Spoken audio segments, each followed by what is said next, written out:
We're here with three-time World of Outlaws, Morton Buildings Late Model Series champion Darrell Lanigan. Darrell, I'm going to let you introduce yourself and then these two good-looking crewmen you got here. Darrell Lanigan from Union, Kentucky. Corey Fosfett from Watertown, South Dakota.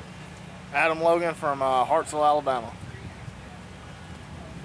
What I'm going to ask you fits into right in for where he's from, Darrell. Morton Buildings has been building great buildings. You guys have built a great team. First of all, how did you build a team with a guy from Casino Speedway in Watertown, South Dakota? Where'd this come from? I got to meet him when I was driving for the Boyer team. He worked down there for a year or so, and then once he quit and went back home for a year, then once I got my team back together, he came back this year to help me.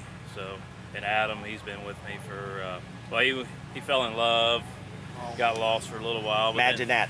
Then came back, and he's been with me this year here also. You guys have had a fast race car all year long. We're still waiting for that first win.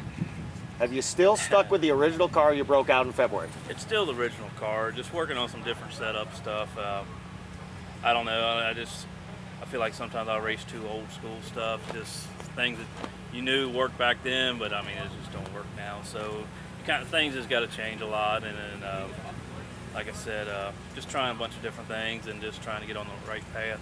You brought up a good point. I talked to Billy Moyer a couple years ago, and he said, you know, the difference between a tenth of a second is one click on a shock.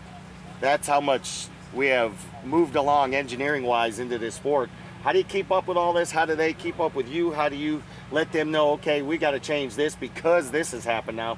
Where's this all come from? Well, a lot of it's doing your testing and see what you need, and you rely a lot on your shock stuff, on the integras that help you out some there, and then you get some feedback from different drivers and stuff. Boone's got a new guy this week helping him, and getting a little bit of feedback off of that, just opening our eyes up on different directions we need to go.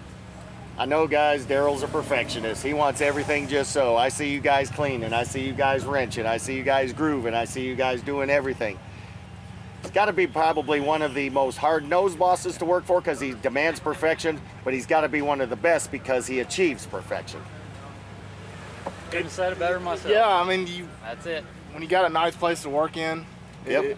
everything just flows better. Yep. And it's just easier to work when the trailer's nice and clean, car's clean, everything's easy to work on, and you feel better about yourself. I do. It kind of sounds like you give the guys the best to work with, so you expect the best out of them. Is that Well, you kind of how try it goes? to. I mean, you expect a lot out of your guys, and then you have a nice place there, and you try to run your team as professional as you can. So try to get to the racetrack, act professional, run your team professional. That's kind of hard for those guys in the pits to act professional. Well, it is to a point, but I mean, after the races, yeah. But I mean, during the race time, Yeah. yeah, they better be active. Well, they've got their game faces on. I've seen these guys in action. You know, you demand something, they go right for it, and they give you a little input, and it's all good.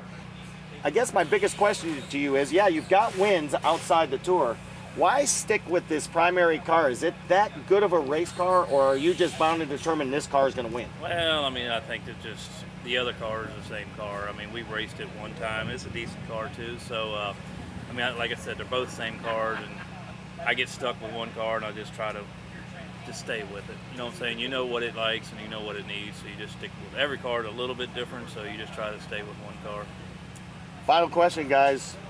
We know what we're all going for, and that's a win every night and a championship at the end of the year. What do you want to see for Darrell before this season's over? Where do you guys want to see him? I want the World 100. Fair enough? We need to pick up some more outlaw wins, and it's going to be tough to catch first in points.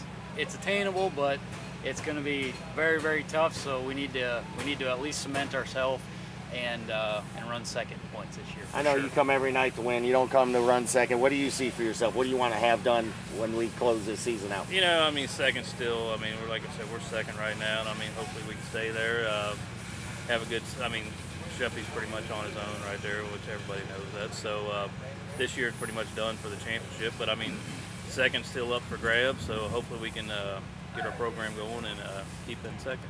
Best equipment in the business, best team in the business. They're going for it every night.